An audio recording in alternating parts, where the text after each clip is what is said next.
வணக்கம். Welcome to the shine your max by shine your mind channel. இந்த channel எதுக்காக செயல்படுது அப்படின்னு ஏற்கனவே நான் நிறைய முறை சொல்லியிருக்கேன்.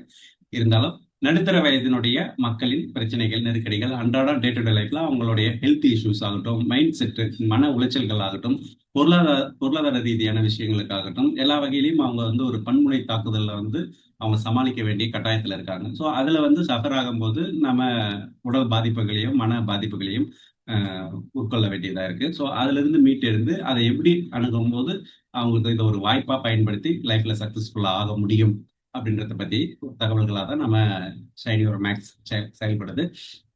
இதுக்கு ஒரு அறிவியல் ரீதியான ப்ளூ பிரிண்ட், ஒரு ஒரு பேசிக் ஒரு உண்மை ரீதியான எவிடன்ஸ். ஸோ இந்த மாதிரி ஒரு எல்லாத்தையுமே ஒரு சயின்டிபிக் ரீதியா அணுகுனா இதை புரிஞ்சுக்கிறதுக்கு கொஞ்சம் எளிதா இருக்கும். ஏன்னா சில விஷயங்கள் நிறைய இருக்கு. லா ஆஃப் அட்ராக்ஷன்ஸ் இருக்கு.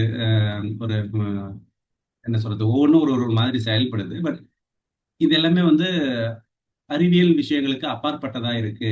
அதனால இது நம்பகத்தன்மை இல்லை, இதெல்லாம் எந்த அளவுக்கு ஒர்க் ஆகும் அப்படின்ற ஒரு செல்ஃப் டவுட் எல்லாருக்குமே இயல்பா இருக்கு. அப்படின்ற பட்சத்துல இதுக்கு சயின்டிபிக்கான ஒரு விளக்கத்தை நம்ம கொடுக்கும்பொழுது அதை ஈஸியா ஏத்துக்கிற ஒரு மனப்பக்குவம் இருக்கும்போது, ஏன்னா இது எல்லாமே சிஸ்டம் சயின்ஸ். ஏன்னா சிஸ்டம் ஒர்க் ஆகும். அதை நம்புறதும் நம்பாம போறதும் நம்மளுடைய கையில தான் இருக்கு. People fails, but system is work. So system என்ன அப்படின்றத தெரிஞ்சுக்கிட்டோம்னா அதுல நம்ம ஈடுபாடு கொள்றதுக்கு ஈஸியா இருக்கும். சிஸ்டம் பொதுவானது, எல்லாருக்கும் பொதுவானது. அதுல அவங்க எப்படி அதை எடுத்துக்கிறாங்க, அதை எப்படி உபயோகப்படுத்திக்கிறாங்க அப்படின்றத பொறுத்து தான் ரிசல்ட் வேறுபடும். ஸோ இதுக்குள்ள என்ன சிஸ்டம் இருக்கு, இது ஜஸ்ட் லைக் தட் நம்ம பேசிட்டு போற விஷயம் கிடையாது. உலகம்ன்றது ஒரு சிஸ்டம். அந்த சிஸ்டத்துல நாம கொஞ்ச நாள் நம்மளுடைய லைஃப் ஸ்பேன் டைம் ரோல் பண்ணிட்டு போறோம். அந்த சிஸ்டத்துல நம்ம எப்படி அடாப்ட் பண்ணிக்கிட்டா நம்ம வாழ்ற இந்த குறிப்பிட்ட காலத்தை நமக்கு பிடிச்ச மாதிரி மாத்திக்க முடியும் அப்படின்றது தான் கான்செப்ட். ஸோ சிஸ்டம் அப்படின்னு பார்க்கும்போது நமக்குள்ள இருக்கிற ஒரு குரூப் நம்ம வெளி உலகத்துக்கு தொடர்பு கொள்றதுக்கும், அதன் மூலியமா வர உணர்வுகளுக்கும், அதுக்கு உள்ளுக்குள்ள நம்ம உடலுக்குள்ள என்ன ரெஸ்பாண்ட் பண்ணணும் அப்படின்றதுக்கும் ஒரு ரிசீவரா பிரெயின் ஒரு உறுப்பா செயல்படுது. அதை ஒருங்கிணைந்து செயல்படுறதுனால அந்த பிரெயின் பத்தின விஷயங்களை கொஞ்சம் டீப்பா நம்ம தேவையான அளவுக்கு பார்த்துருக்கோம். அதுல என்னென்ன பார்ட்ஸ் இருக்கு, அதை பத்தின சுத்தி இருக்கிற விஷயங்கள் என்ன, உணர்வுகளுக்கு எந்தெந்த பகுதிகள் பொறுப்பேற்றுக்குது அப்படின்றதெல்லாம் நிறைய பார்த்துருக்கோம். ஆஃப்டர் தட் ஹார்மோனல் ஃபங்க்ஷன்ஸ் பார்த்துட்டு இருக்கோம். ஹார்மோனல் ஃபங்க்ஷன்ஸ் இதுல ஏன் வருது அப்படின்னா நம்மளுடைய சின்ன சின்ன உணர்வுகளுக்கும் பொறுப்பேற்றுக்கிற விஷயமா ஹார்மோன்ஸ் செயல்படுது. அது உடலுக்குள்ள ஒரு வேதிப்பொருட்களா அங்கங்க ஊற்று சுரக்கிற மாதிரி நாளமில்லா சுரப்பிகளா, அதுக்குன்னு ஒரு தனி நாளங்கள், வெசல்ஸ், ரத்த நாளங்கள்லாம் கிடையாது. ஸோ நாளமில்லா சுரப்பிகள்ன்றதுனால எண்டோக்ரைன் சிஸ்டத்துல வர ஹார்மோனல்ஸ்லாம் உடல்ல அங்கங்க புத்துலேருந்து ஊர்த்து வர மாதிரி சுரக்கும். எப்போ அப்படின்னா நம்ம உடல்லையும் நம்ம உணர்வுகள்லையும் மாறுபாடுகள் ஏற்படும் பொழுது. ஸோ அது என்ன மாதிரியான உடல்ல தாக்கத்தை ஏற்படுத்துது, அதுதான் ஆக்சுவலி எல்லா இடத்துலையுமே ஒரு பேலன்சிங், எமோஷனல் பேலன்சிங் ஃபேக்டரா செயல்படுது. ஸோ இந்த ஹார்மோனல்ஸ் அதிகமா ஹார்மோனல் சுரக்கிறது இந்த வேதிப்பொருட்கள் சுரக்க அதிகமானா உடல்ல என்ன மாதிரியான தாக்கங்கள் ஏற்படுது, கம்மியானா என்ன மாதிரியான தாக்கங்கள் ஏற்படுது, இதெல்லாம் ஒரு பேலன்ஸ்டிங், ஒரு வேலி மாதிரி உடலை கட்டுக்கோப்பா ஒரு உணர்வு ரீதியா வச்சுக்கணும். ஸோ வேலிய சரியான முறையில நம்ம பராமரிக்கிறோமா, உணர்வுகளை நம்ம மெயின்டைன் பண்றோமா, அதுக்கு என்ன நல்லா பண்ணணும் அப்படின்ற விஷயங்களை பத்தி தான் நம்ம ஹார்மோனல் பத்தி பார்த்துக்கிட்டு இருக்கோம். அதுல நிறைய பார்த்துருக்கோம். இப்ப இன்னைக்கு பாக்குறது குளுக்ககான் அப்படின்ற ஒரு ஹார்மோனை பத்தி பார்க்கலாம்னு இருக்கோம். வாங்க பார்க்கலாம். சோர்வின் மறைமுக நாயகன். உணவு தவறால் தினமும் சோர்வாகின்றீர்களா அப்படின்னா என்ன அப்படின்றது அடுத்த ஸ்லைட்ல பார்க்கலாம். அதுக்கு முன்னாடி குளுக்ககானோட இன்னொரு விஷயமும் இருக்கு. அது என்னன்னா இன்சுலின் அப்படின்ற ஒரு விஷயம். இன்சுலின்ன்றது ஒரு ஹார்மோன். அதை பத்தி நம்ம ஒரு செஷன்ல டீப்பாவே பார்த்துருக்கோம். ஸோ இன்சுலின் எதுக்கு உதவுது அப்படின்னு ஒரு சின்ன கிளான்ஸ் பார்த்துட்டு வந்துருவோம். இன்சுலின்ன்றது பேன்கிரியாட்டிக் கணையத்துல இருந்து சுரக்குது. அது என்ன சொல்றது, ஒரு ஆல்பா செல்கள் அப்படில இருந்து, கணையத்துல 2 செல்கள் இருக்கு. ஆல்பா செல், பீட்டா செல் 2 இருக்கு. அதுல ஆல்பா செல்லுல இருந்து இன்சுலினும், பீட்டா சாரி ஆல்பா செல்லுல இருந்து குளுக்ககானும், பீட்டா செல்லுல இருந்து இன்சுலினும் சுரக்குது. ஸோ இந்த இன்சுலினோட ரோல் என்னன்னா, நாம உணவு சாப்பிட்றோம்ல, நம்ம இட்லி, தோசை, ரைஸ், சப்பாத்தி எது ஒன்றும் சாப்பிட்றோம். உள்ள போனதுக்கு அப்புறம் அது ஒரு கார்போஹைட்ரேட் தனியா, புரோட்டீன் தனியா, ஃபேட் தனியா, ஃபைபர் தனியான்னு பிரிஞ்சிடும். மோஸ்ட்லி நம்ம முக்கால்வாசி வந்து கார்போஹைட்ரேட் தான் நம்ம அதிகமாக சாப்பிட்ற இடத்துல இருக்கிறோம். ஸோ கார்போஹைட்ரேட் வந்து குளுக்கோஸ் அப்படின்ற ஒரு வேதிப்பொருளா டிரான்ஸ்ஃபர்மேஷன் ஆகுது. அதுல நிறைய ஹார்மோனல் என்சைம்ஸ் எல்லாம் இன்வால்வ் ஆகுது. அதை நம்ம ஏற்கனவே பார்த்துருக்கோம். பட் நாம சாப்பிட்ற ஒவ்வொரு உணவுப் பொருளும் குளுக்கோஸா நாம கன்வெர்ட் ஆகுது. அது உடலுடைய மெட்டபாலிசம் ப்ராசஸ்ல. இந்த குளுக்கோஸ் வந்து நம்ம எதுக்கு சாப்பிட்றோம்? சத்து வேணும், எனர்ஜி வேணும். பசி ஆயிட்டா எனர்ஜி லோ ஆயிடுது. சாப்பிட்டா எனர்ஜி தெம்பா இருக்கிறோம். அந்த தெம்பு, அந்த எனர்ஜியை கொடுக்கணும்னா இந்த குளுக்கோஸ் போய் நம்ம உடலுக்குள்ள இருக்கிற செல்கள்ல போய் செட்டில் ஆகணும். அது எனர்ஜியா நமக்கு கன்வே ஆகி நம்மளை ஆக்டிவா வச்சுக்கும். இது ப்ராசஸ். இந்த இடத்துல குளுக்கோஸ் வந்து நம்மளுடைய செல்கள், நம்ம உடல்ல வந்து நிறைய செல்கள் இருக்கு. கண்ணுல, என்ன என்ன சொல்ற, ஒவ்வொரு உறுப்புலயும் வந்து கோடிக்கணக்கான செல்கள், டோட்டலா வந்து ஒரு 37.2 ட்ரில்லியன் கோடி செல்கள் வந்து உடலுக்குள்ள இருக்கு. இந்த செல்கள் வந்து ஆக்டிவா இருக்கணும்னா நம்ம சாப்பிட்ற உணவுகள் அப்பப்போ போய் ரீச் ஆகணும். நம்ம 3 வேளை சாப்பிடும் போதும் அப்பப்போ போய் ரீச் ஆனாதான் நம்மளை ஆக்டிவா வச்சுக்கும். ஸோ அந்த எனர்ஜியை செல்களுக்கு கொடுக்குற இடத்துல இன்சுலின் ரோல் பண்ணுது. என்ன ரோல் பண்ணுதுன்னா, நம்ம கிட்ட நம்ம நம்ம என்ன சொல்றது, நம்ம சாப்பிட்ற கார்போஹைட்ரேட்ல இருந்து கிடைக்கிற குளுக்கோஸை எடுத்துட்டு போயிட்டு செல்களுக்குள்ள நுழைக்கிறதுக்கு வந்து இன்சுலின் ஒரு ரோல் பண்ணுது. ஸோ அந்த இன்சுலின் தான் வந்து கீயா செயல்படுது நம்ம செல்களுக்குள்ளார போறதுக்காக.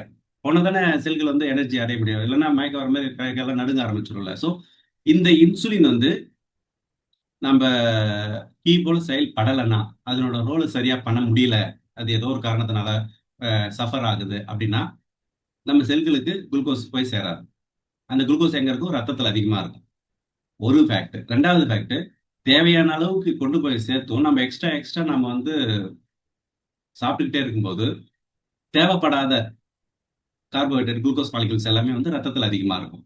ஸோ இன்சுலின் தன்னுடைய சக்தியை ஓரளவுக்கு செஞ்சுக்கிட்டு இருந்தும் திரும்ப திரும்ப குளுக்கோஸ் ரேஞ்சில் ஆவரேஜா செஞ்சுக்கிட்டு இருந்தும் குளுக்கோஸ் அதிகமாகிட்டே இருக்கும்போது தான் ரத்தத்துல சர்க்கரை அளவு, அந்த குளுக்கோஸ் மாலிகுல்ஸ் வந்து அதிகமா இருக்கிறது தான் சர்க்கரை வியாதின்னு சொல்றாங்க. இதனாலதான் சர்க்கரை வியாதி வருது. ஸோ இந்த சூழ்நிலையை மேனேஜ் பண்ண முடியாம டோட்டல் பாடியுமே வந்து அங்கங்க பிரச்சனையா மாறதுக்கான வாய்ப்பு சர்க்கரை வியாதி வரும்போது ஜாஸ்தி ஆயிடுது.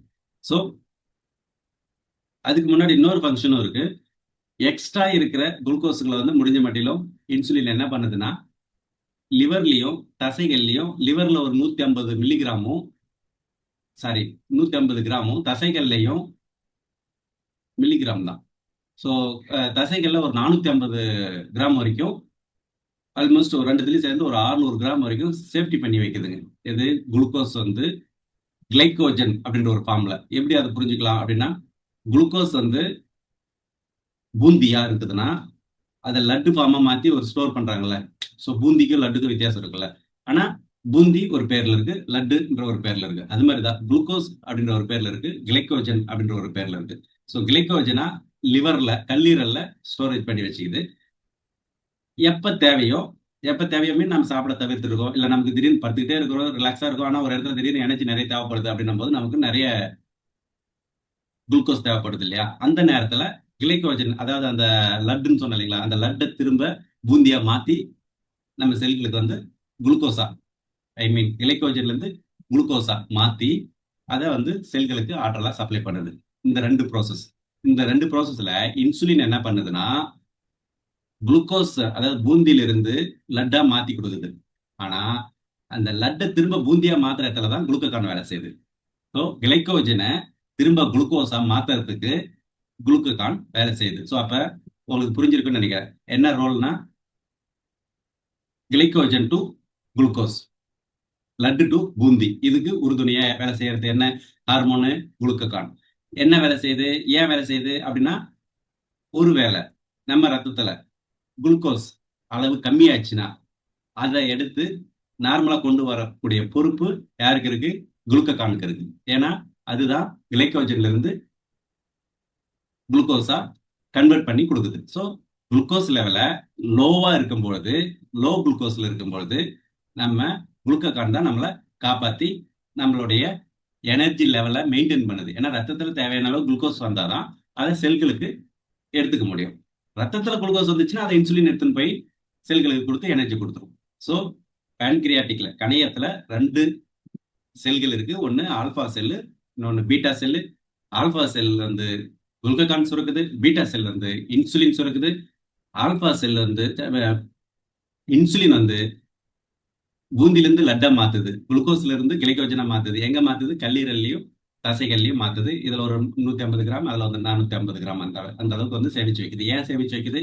நமக்கு எப்பயாவது குளுக்கோஸ் தேவைப்படுது அப்படின்னும் போது அந்த நேரத்துல நம்ம சாப்பிடாம இருக்கிறோம், இல்ல ஏதோ ஒரு அதீத வேலை காரணமா உடல் எனர்ஜிக்கு தேவைப்படுது அப்படின்னும் போது வேணுன்றதுக்காக சேஃப்டி ப்ரிகாஷனுக்காக ஒரு பேங்க்ல சேஃப்டி பண்ணி வச்சுக்குது. அது ஒரு லிமிட் அளவு தான் பண்ணி வச்சுக்க முடியும். அதையும் தாண்டி நிறைய நம்ம வந்து ஒரு வேலையும் செய்யல, சாப்பிட்டுக்கிட்டே இருக்கோம் அப்படின்னும் போது குளுக்கோஸ் லெவல் அதிகமாகி அதிகமாகி அது சக்கரை வியாதியா மாறுது. ஓகே. ஸோ நார்மலா இருக்கும்போது கம்பல்சரி வந்து ஒரு இவ்வளவு அமௌண்ட் வந்து சேமிச்சு வச்சுக்கும் கிளைக்கோஜன் ஃபார்ம்ல. அந்த கிளைக்கோஜன் ஃபார்ம்ல இருந்து திரும்ப குளுக்கோஸா கன்வெர்ட் பண்ணி கொடுக்குற இடத்துல தான் நம்ம குளுக்கோகான் ரோல் பண்ணுது. அதை பத்தி தான் இப்ப பார்த்துக்கிட்டு இருக்கோம். ஸோ இதுல என்ன போட்டிருக்கு? குளுக்ககான் சோர்வின் மறைமுக நாயகன். அதாவது நம்ம சர்க்கரை இல்ல, தேவையான அளவு குளுக்கோஸ் ரத்தத்துல இல்லைனாக்கா ஆட்டோமேட்டிக்கா சோர்வு ஆயிடும் இல்லையா? சோ இந்த சோர்வுக்கு தீர்வு தர ஒரு நாயகனா குளுக்ககான் செயல்படுது. சோ உணவு தவறாமல் தினமும், உணவு தவறால் தினமும் சோர்வாகின்றீர்களா?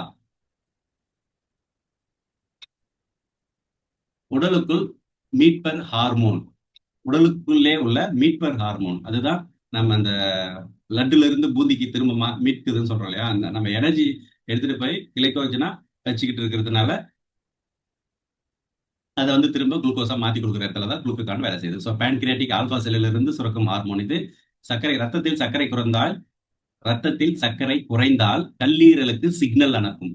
ஸோ கல்லீரல்ல என்ன இருக்கு? கிளைக்கோஜன் இருக்கு. கிளைக்கோஜன் வந்து திரும்ப ரத்தத்துக்கு குளுக்கோஸை மாத்ததுனால எனர்ஜி உருவாக்கும், உடனடி சக்தியை உடம்புக்கு வழங்குது. சர்க்கரை மாற்றும் சக்தி கிளைக்கோஜன் மாற்றம். கிளைக்கோஜன் வந்து குளுக்கோஸா மாற்றுது, லட்டுல இருந்து பூந்தியா திரும்ப மாத்துது. இது ஒரு உதாரணத்துக்கு தான் சொல்றேன். இது எல்லா இடத்துலயுமே கனெக்ட் ஆகுமானா கண்டிப்பா கனெக்ட் ஆகாது. ஜஸ்ட் இந்த ஒரு ப்ராசஸை புரிஞ்சுக்கிறதுக்காக பூந்தி லட்டுன்னு சொல்லிட்டு இருக்கேன். ஸோ இன்ஸ்டன்டா உங்களுக்கு எனர்ஜி கிடைக்கணும்னா ரத்தத்துல குளுக்கோஸா விடுவிக்குது, கிளைக்கோஜன்ல இருந்து குளுக்கோஸா விடுவிக்குது. சரியான அளவில் சுரக்க வேண்டும்.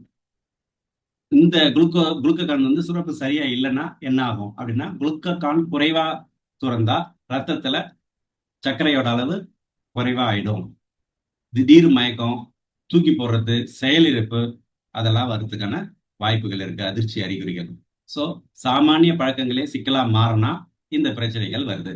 என்னென்ன? காலை உணவு வந்து ஸ்கிப் பண்றது, பிரேக்ஃபாஸ்ட் ஸ்கிப் பண்றது, ஜங்க் ஃபுட் அதிகமா சாப்பிட்றது, ரொம்ப லேட்டா சாப்பிட்றது, இவையெல்லாம் வந்து லேட்டுன்றது வந்து ஒரு நான் ஒரு விஷயத்த ஃபாலோ பண்ணிட்டு வரேன். இது வந்து ஒரு உடலுக்கு வந்து ரிதம்னு ஒன்று இருக்கு. அந்த ரிதம் வந்து எந்தெந்த டயத்துல என்னென்ன சாப்பிடணும் அப்படின்ற மாதிரி. அதுல வந்து சும்மா ஒரு ஜென்ரலா ஒரு இதை நீங்க ஃபாலோ பண்றீங்களான்னு நான் ஃபாலோ பண்றேன். ஒரு லாஸ்ட் ஒரு 10 இயர்ஸா ஃபாலோ பண்றேன். மார்னிங் சாப்பிட்ற டைமிங் வந்து 9 மணிக்குள்ள சாப்பிடுவேன். 9 to 11 வந்து சுத்தமா ஒரு டிராப் கூட எதுவும் சாப்பிடக்கூடாது அப்படின்றது கைண்ட் ஆஃப் மெட்டபாலிக் ஆக்டிவிட்டி வந்து நடக்குது. அதனால வந்து அந்த நேரத்துல வந்து நாம டிஸ்டர்ப் பண்ணக்கூடாது அப்படின்னு சொல்லிட்டு. ஸோ தண்ணி கூட குடிக்கக்கூடாது. யூஸ்வலா வந்து 9 முன்னாடி சாப்பிட்டு முடிச்சிட்டோம்னா அந்த 9 to 11 வந்து உடல் வந்து எதுவுமே கேட்காது. எனக்கு சாப்பிடணும், தண்ணி குடிக்கணும், பசிக்குது, தாகம் எடுக்குது, அந்த அந்த பஞ்சாயத்து எப்பயுமே வராது.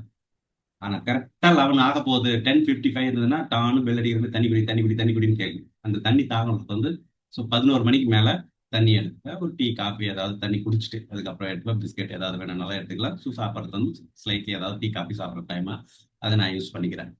அண்டு 1 to 1:30க்குள்ள 12:30 to 1:30 லஞ்ச் எடுத்துக்கணும். அது என்னால அதிகமா அந்த டயத்துல எடுத்துக்க முடியறதில்ல. அட்லீஸ்ட் நாட் லெஸ் தென், அதாவது நாட் மோர் தென் ஒரு 3 o'clock முன்னாடி கண்டிப்பா வந்து மதிய சாப்பாடை சாப்பிட்ற மாதிரி பார்த்துக்கணும். 3 o'clock மேல போய் சாப்பிட்டோம்னா அது வந்து உடலுக்கு வந்து உபாதை, தேவையில்லாத பிரச்சனையை உருவாக்குது அப்படிங்கிற மாதிரி சொல்றாங்க. அடுத்ததா ஈவினிங் சாப்பாடு வந்து முடிஞ்ச மாட்டிலும் 6:30 to 7:30க்குள்ள முடிக்கிற மாதிரி பார்க்க சொல்றாங்க. ஸோ அதுவும் என்னால் முடியறதில்ல. ஒர்க் ஃபீல்டு ஒர்க்ல வெளியில போயிட்டு சம்டைம் 9-10 கூட ஆகும். பட் லேட் நைட்ல சாப்பிட்றது வந்து இட்ஸ் நாட் அட்வைசபிள். அதுவும் ஹெவியா ஒரு சிக்கன் மட்டன் இல்லை ஒரு அன்டைஜஸ்டிவா ஒரு கொஞ்சம் ஜீரணம் ஆகிறதுக்கு வந்து டைம் எடுத்துக்கிற இந்த நட்ஸ் இதை மாதிரிலாம் கூட வந்து ஹெவி ஃபுட் வந்து லேட் நைட்ல ஆஃப்டர் 10க்குள்ள கண்டிப்பா எடுத்துக்க கூடாது. அப்படியே சாப்பிட்டாலும் ஏதோ ஒரு 2 இட்லி சாப்பிடலாம், ஒரு வாழைப்பழம், அதுவே ஜாஸ்தி.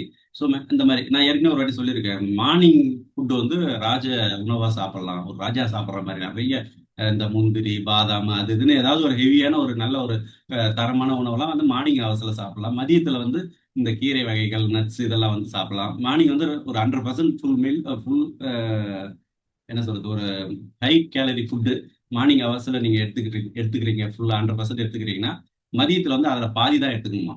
அதுல கொஞ்சம் வந்து பழம், கீரை அந்த மாதிரிலாம் வந்து மதியத்துல வந்து எடுத்துக்கலாம். ஈவினிங்ல வந்து மார்னிங் 100%, மதியம் வந்து 50%, ஈவினிங் 25% தான் எடுத்துக்கணுமா. ஸோ லோ கேலரி உணவு கொஞ்சமா அந்த மாதிரி எடுத்துக்கலாம். அந்த மாதிரி எடுத்துக்கும் போது ஏன்னா மார்னிங்ல நீங்க எடுத்துக்கிறீங்கன்னா டெய்லி ஆக்டிவா இருக்க போறீங்க. அது எனர்ஜி வந்து கேலரிஸ் வந்து பர்ன் ஆகும், உங்களுக்கு உபயோகப்படும். பட் நைட்ல வந்து ரெஸ்ட் கொடுக்கும்போது அதிக எனர்ஜி இருக்கிற அதிக ஹை கேலரி உணவுலாம் வந்து ஹை கேலரி உணவு ஹை என்ன சொல்றது அந்த ஒரு டைம் எடுத்துக்கிற ஜீரண மண்டலத்துக்கு டைம் எடுத்துக்கிற உணவு. அதாவது தண்ணிலாம் குடிச்சா உடனே போயிட்டு ஒரு 5 மினிட்ஸ்ல வந்து உடம்புல வந்து ஜீரணம் ஆயிடும். பால்னா ஒரு 1 ஹவர் ஆகும், பழம்னா ஒரு 1 ஹவர் ஆகும், 1.5 ஹவர் ஆகும். அது ஒரு பெரிய லிஸ்ட் இருக்குல்ல. அதே மாதிரி ஒரு நான்வெஜ்லாம் எடுத்துக்கினா 12 to 18 ஹவர்ஸ் ஆகும் டைஜஸ்டிவ் உடம்புல வந்து ஜீரணத்துக்கு எடுத்துக்கிறதுக்காக. ஸோ இன்னும் சில உணவுலாம் 24 ஹவர்ஸ் ஆகும், ஹெவியான ஒரு நான்வெஜ் அந்த மாதிரிலாம் போது. ஸோ இந்த மாதிரி ஜீரணத்துக்கு ரொம்ப டைம் எடுத்துக்கிற உணவுகள்லாம் வந்து நைட்ல கண்டிப்பா எடுத்துக்க கூடாது. அப்படி எடுத்துக்கும் போது உடம்பு அதுக்கான ஒரு என்ன சொல்றது ஏற்கனவே நம்ம வந்து பாடி ரீஃப்ரெஷிங் பண்ணி கொடுக்கறதுக்காக அந்த இந்த ஹியூமன் growth ஹார்மோன்லாம் சொல்லியிருந்தோம்ல, அது ஷெட்டில் விட்டா சர்வீஸ் பண்ணி ஃப்ரெஷ் ஆக்கி கொடுத்துரும் எப்பயுமே காலையில ஏஞ்ச உடனே. ஸோ அந்த மாதிரி அன்டைஜஸ்டிவ் கொஞ்சம் டைம் எடுத்துக்கிற உணவுல அந்த ஜீரணத்துக்கு டைம் எடுத்துக்கிற உணவுல அது பண்ணும்போது சீக்கிரம் நம்ம படுக்கையில இருந்து ஏந்திரிக்கிறதுக்கு டைம் எடுத்துக்கும். ஸோ பாடி வந்து அதை உள்வாங்கி அதை வேலை செஞ்சு அதை செட்டில் பண்ணி உங்க பாடி திரும்ப காலையில ஃப்ரெஷ்ஷாக ஏந்திரிக்கிறதுக்கு வந்து கொஞ்சம் கஷ்டப்படும். ஸோ அதுக்காக வேண்டி மார்னிங் ஹவர்ஸ் வந்து ராஜா மாதிரி சாப்பிடணும். மதியம் வந்து ஒரு சாதாரண குடும்பத்தை மாதிரி சாப்பிடணும். ஈவினிங்ல நைட்ல வந்து யாசகன பிச்சைக்காரங்கள மாதிரி சாப்பிடணும். பத்தும் பத்தாம அந்த மாதிரி சொல்லிட்டு ஒரு பழமொழியில இது ஒரு ஸ்டேட்மெண்ட் சொல்லி தமிழ் மரபுல ஃபாலோ பண்ற ஸ்டேட்மெண்ட். ஸோ இந்த மாதிரி நீங்க வந்து ஸ்கிப் பண்ணாம ரொம்ப லேட்டா சாப்பிடாம பாதுகாத்துன்னு வரும்போது இந்த ஹார்மோனல்ஸ் எல்லாம் வந்து இம்பேலன்ஸ் ஆகாம ஒரு பேலன்ஸ்டா உங்களுக்கு கொண்டு வரன்றதுக்காக தான் இதெல்லாம் சொல்லுவேன். இதெல்லாம் ஒரு சில விஷயங்கள் வந்து ப்ரீவியஸ் வீடியோல நான் பேசியிருக்கேன். அதெல்லாம் நீங்க இன்கேஸ் எல்லா வீடியோவும் கரெக்டா பார்த்துட்டுலாம் வர முடியாது இல்லையா. ஸோ அதனால இதை நான் ஆட் பண்ணிக்கினேன். ஸோ டயத்துக்கு சாப்பிடணும். நார்ச்சத்து அதிகமா வந்து ஃபைபர்ன்றது வந்து மிகப்பெரிய ரோல் பண்ணுது. அது முக்கியமா நடுத்தர வயசுல இருக்கிறவங்களுக்கு வந்து ஃபைபர் கண்டென்ட் இருக்கிற உணவை தேடி தேடி சாப்பிடணும். நீங்க வந்து எடுத்துக்கிற உணவுல 65% வந்து ஃபைபர் இருக்கிற மாதிரி எடுத்துக்கிட்டீங்கன்னா மட்டும்தான் இந்த நடுத்தர வயதுல இருக்கிற பிரச்சனைகளை வந்து சமாளிக்கிறதுக்கு மிகப்பெரிய ரோல் பண்ணும். அதர்வைஸ் நீங்க வந்து அதிகமா எப்பயுமே கார்போஹைட்ரேட் இல்ல எப்பயுமே நான்வெஜ், புரோட்டீனு, ஃபேட்டு இது மாதிரி மட்டுமே எடுத்துட்டு இருக்கிறீங்கன்னும் போது ஜீரண மண்டலம் உங்களுக்கு சப்போர்ட் பண்ணாது. ஸோ உங்களுக்கு ஜீரண மண்டலம் சப்போர்ட் பண்ற ஒரே விஷயம் என்னன்னா ஃபைபர் ஃபுட். ஃபைபர் ஃபுட்னா நீங்க வந்து கீரை வகைகளோ இல்ல அஹ், எனக்கு தெரிஞ்சு நான் எடுத்துக்கிற அதிக ஃபைபர் ஃபுட் வந்து கான் எடுத்துப்பேன் அடிக்கடி. சோளம் எங்க கிடைச்சாலும் நான் விட மாட்டேன். ஸோ அது நாட்டு சோளம்னா எனக்கு ரொம்ப ரொம்ப பிடிக்கும். ஸோ ஹை ஃபைபர் கண்டென்ட் அதெல்லாம். அது கூட இந்த அப்பப்போ கொஞ்சம் தயிர் சேர்த்துக்கணும். ஏன்னா அது வந்து லாக்டோபேசிலஸ் பெனிஃபிஷியல் பாக்டீரியா. ஸோ குடலை நீங்க எந்த அளவுக்கு கூலா நீங்க பாத்துக்கிறீங்களோ கம்ஃபர்டபுளா பாத்துக்கிறீங்க. குடல்ல போயிட்டு போயிட்டு நீங்க எப்படி பணத்தை சேர்த்து வைக்கிறதுக்காக நகை வாங்கலாமா, டைமண்ட் வாங்கலாமா, ஷேர் மார்க்கெட்ல வாங்கலாமான்ற மாதிரி நீங்க வந்து குடலுக்கு வந்து கேரட் போடலாமா, வால்நட் போடலாமா, ஃபைபர் போடலாமா, புரோட்டீன் போடலாமா, எந்த அளவுக்கு கொழுப்பு நல்ல கொழுப்பு சேர்த்துக்கணும். ஸோ அந்த மாதிரி பார்த்து பார்த்து பார்த்து வாய்க்குள்ள எடுத்து போய் போட்டோம்னா தான் நம்ம வாழ்க்கை என்ன சொல்றது நீங்க எப்படி பேங்க்ல நகையெல்லாம் சேமிச்சு வச்சுட்டு காலத்துல வந்து மிகப்பெரிய பணக்காரனாவும் செல்வந்தராகவும் வாழ்றதுக்கான வாய்ப்பு இருக்குதுன்னு நம்புறீங்களோ அதே மாதிரி உங்க குடலுக்குள்ள என்னெல்லாம் எடுத்துட்டு போய் போடுறீங்களோ. ஏன்னா குடல் தான் வந்து இரண்டாவது பிரெயின் சொல்லுவாங்க. ஸோ நீங்க என்னென்னலாம் போடுறீங்களோ அதுக்கு தகுந்த மாதிரி பிரெயின் வேலை செய்யும். நான் ஒரு எனர்ஜெட்டிக்கா பேசணும் அப்படின்னா அதுக்கு தகுந்த மாதிரி ஃபுட் எடுக்கணும். ஒரு டிராவல் போறோம் அப்படின்னா அதுக்கு தகுந்த மாதிரி சாப்பிட்டான ஃபுட். ஸோ இந்த மாதிரி உங்களுடைய குடலுக்குள்ள என்ன போடுறீங்களோ அது உங்களுடைய வாழ்க்கையில ஒரு பெரிய தாக்கத்தை ஏற்படுத்தும். அதனால நீங்க பார்த்து பார்த்து சாப்பிடும்போது உங்களுடைய வாழ்க்கை பார்த்து பார்த்து செதுக்கி உங்களுக்கு பியூட்டிஃபுல்லா அமையும். ஸோ உணவுல அவ்வளவு விஷயம் இருக்கு. இது வந்து என்ன சொல்றது குளுக்ககான் ஹார்மோன் இதுல என்ன ரோல் பண்ணுது அப்படின்னும் போது உங்களுடைய எனர்ஜி லெவலை சரியான வகையில மெயின்டைன் பண்ணணும்னா நீங்க இந்த நேரத்துக்கு சாப்பிடணும், ஃபைபர் கண்டென்ட் அதிகமா சாப்பிடணும், அதிகமான சர்க்கரை உணவை தவிர்க்கணும் அப்படிங்கிறது தான். சர்க்கரை அப்படின்னா இப்ப என்ன சொல்றது சர்க்கரைனா உடனே ஸ்வீட்டு, வெல்லம், சாக்லேட் இதெல்லாம் சாப்பிடணும்னா இதெல்லாம் சாப்பிடாம விட்டுட்டா சுகர் வராது அப்படின்னு நினைக்கிறது வந்து அது ஒரு ஒரு ஒரு முட்டாள்தனமான விஷயம்னே நான் சொல்லுவேன். ஏன்னா நம்ம சாப்பிட்ற இட்லி, தோசை, ரைஸ் இது எல்லாமே கார்போஹைட்ரேட் தான். கார்போஹைட்ரேட்னாலே குளுக்கோஸ் தான். குளுக்கோஸ்னா சர்க்கரை தான். ஸோ நீங்க வந்து ஒரு மிட்டாய் சாப்பிட்டாதான் நமக்கு மிட்டாய் சாப்பிட்றத வந்து அவாய்ட் பண்ணிட்டா நமக்கு வந்து சுகர் வந்துடாது அப்படின்றது வந்து போங்காட்டம். நீங்க தேவையான அளவுக்கு சுகர் வேணும்னா நீங்க சர்க்கரை இதுல இருந்து கூட எடுத்துக்கலாம். உணவுல இருந்து எடுத்துக்கலாம். உணவும் சர்க்கரையா தான் மாறுது. அதனால சர்க்கரை எடுத்தாதான் குளுக்கோஸா மாறும். அதனால சர்க்கரை கம்மி பண்ணா சரி. டயபெட்டிக் கண்டிஷன்ஸ்ல வந்து இன்ஸ்டன்டா நீங்க வந்து குளுக்கோஸ் அதிகமா ஏத்துறதுக்கு நேரடி இனிப்பு தேவைப்படாது அப்படின்றதுல சொல்ல வராங்க. சோர்வை எதிர்கொள்ள குளுக்ககான் முக்கியம். சரியான ஹார்மோன் சுரப்பு எப்போதும் சக்தி வாய்ந்த உடலை மேம்படுத்த உதவும். நல்ல உணவு பழக்கம் உடல் செயல்பாட்டை மேம்படுத்தும். சோர்வு குறைப்பு நேர்த்தியான சக்தி நிலையை உருவாக்குறதுக்கு குளுக்ககான் வேலை செய்யுது. ஸோ இந்த வீடியோல உங்களுக்கு ஏதாவது கான்ட்ரவர்சியான ஏதாவது ஏற்றுக்கொள்ள முடியாத கருத்துக்கள் ஏதாவது இருந்ததுனாலும் கமெண்ட் பாக்ஸ்ல பதிவிடலாம். பட் இதெல்லாம் முழுக்க முழுக்க நான் என்ன சொல்றேன்னா, ஒவ்வொரு வயசுனருக்கும் ஒரு ஒரு அப்ரோச் இருக்கும். நம்ம வந்து மிட்டாய் சாப்பிடக்கூடாது அப்படின்னு சொல்லிட்டு குழந்தைங்க கிட்ட சொல்ல முடியாது. அதே சமயத்துல வந்து குழந்தைங்களுக்குன்னு சொல்ற ஒரு ஃபுட்டு கல்ச்சர் வந்து பெரியவங்களுக்கு செட் ஆகாது. பெரியவங்களுக்குன்னு கொடுக்குற ஃபுட் இப்போ ஃபைபர் தான் அதிகமா எடுத்துக்கணும் அப்படின்னு நான் சொல்றது வந்து குழந்தைங்க கிட்ட சொல்றதுக்கு வந்து பிரயோஜனம் கிடையாது. ஏன்னா அவங்களுக்குலாம் வந்து க்ரோவிங் ஸ்டேஜ். ஒரு 24 வயசு வரைக்கும் நல்லா வளர்ச்சி இருக்கணும். கண்டதை தின்பவன் குண்டன் ஆவான், கண்டதை படிப்பவன் புத்திசாலி ஆவான். அது மாதிரி அந்த ஏஜ்ல அவங்களுக்கு வந்து ஜீரணம் வந்து கம்ஃபர்டபுளா இருக்கும். அதனால அவங்க வந்து நிறைய புரோட்டீன் அந்த இடத்துல நிறைய தேவைப்படும். ஃபேட்டு தேவைப்படும், கொழுப்பு தேவைப்படும். ஏன்னா கொழுப்பு வந்து பிரெயின் வந்து ஃபங்க்ஷன் ஆகிறதுக்கு நிறைய உதவும். அதே மாதிரி கார்போஹைட்ரேட் நிறையவே தேவைப்படும். ஏன்னா அவங்க எனர்ஜெட்டிக்கா இருக்கணும்னா. ஸோ பட் நடுத்தர வயதுல ஒரு ஒரு சேச்சுரேட்டட் கண்டிஷன்ஸ்ல வந்து நிற்கும் போது நம்ம எதையுமே ஒரு அளவா எடுத்துக்கும் போது தான் நம்ம வந்து சர்வை பண்ண முடியும் அப்படின்றதுக்காக நடுத்தர வயது திரும்ப திரும்ப சொல்றேன். ஸோ நான் சொல்ற ஸ்ட்ராட்டஜி டெக்னிக் இது எல்லாமே வந்து எல்லா தரப்பு வயதினருக்கும் கிடையாது. ஸோ கொழுப்பு அதிகமாக எடுத்துக்கணும் அப்படின்னு சின்ன வயசுல இருக்கிறவங்க சொல்லலாம். நடுத்தர வயசுக்கு வந்து லிமிடெட் கொழுப்பு இருந்தால் தான் பிரெயினை நல்லா வேலை செய்யும். அதுக்காக வந்து அதிகமான கொழுப்பு உணவுகளை நடுத்தர வயதில் நம்ம சாப்பிடும்போது நிறைய சிக்கல்கள் உண்டாகும். ஸோ அந்த வேரியேஷன்ஸை நீங்கள் புரிஞ்சுக்கோங்க. ஏதாவது தகவல் இருந்ததுன்னா கமெண்ட் பாக்ஸில் தெரிவிங்க. அடுத்த வீடியோவில் அடுத்த ஹார்மோன் பற்றி சந்திப்போம். நன்றி.